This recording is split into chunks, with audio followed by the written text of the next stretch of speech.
కొట్టుకాడ దగ్గర కావచ్చు అర్థాన్ని పేరు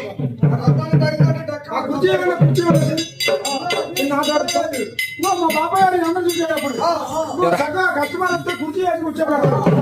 అయ్యా బాబాయ్ గారి ఇంటికాడి కాడ మా నాన్నగారి కాడ కుర్చీ వేస్తున్నారు. 1, 2, 3, 4 పదాలు కుర్చీ మీద కూర్చోవాలి. మీ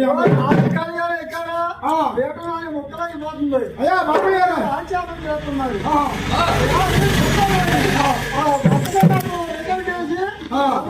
కూడా 4 కాళ్ళు కూడా 3 కాళ్ళు కింద నుంచి 4వ భాగం కుర్చీ మీద పెట్టి చక్కగా బ్యాలెన్స్ పూజ చేశాడు అనమాట.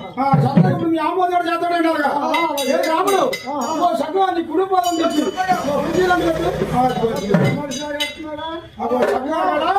ఇంటికాడ బాబాయ్ గారు గట్టం నుంచి వచ్చి ఆమోదు కుర్చీ వేసి కూర్చోబెట్టి మర్యాద చేస్తున్నారు.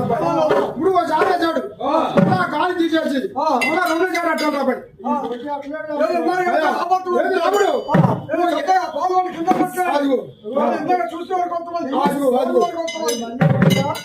మళ్ళీ 2వ సారి ఎట్టాడు. మళ్ళీ మచ్చంగా 3వ సారా రాముడు చక్కగా కూర్చోగా 3వ సారంట 3వ సారంట.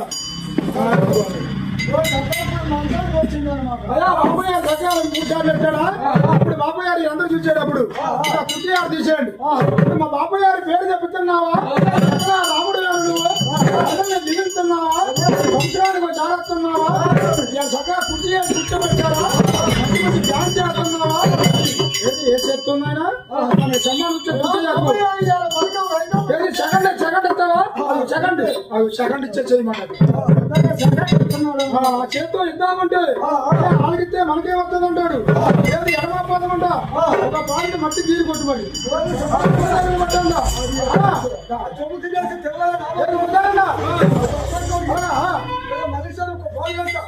గుడికాడికి వెళ్ళి మా మొక్కలు మా జిల్లాయండి వెళ్ళి నమస్కారం ఎలా చేశారు. ఒక శవం పెట్టి మరి అందరూ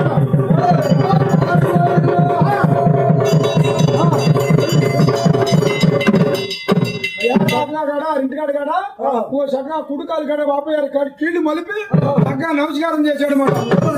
నీ కట్టమీసారు ఇస్తారు బాబాయ్ గారు త్వరగారు చక్కగా బాబాయ్ గారు పేరు కలవారు నువ్వు కూడా మాటలు ఒక మాట ఆడుతున్నారు.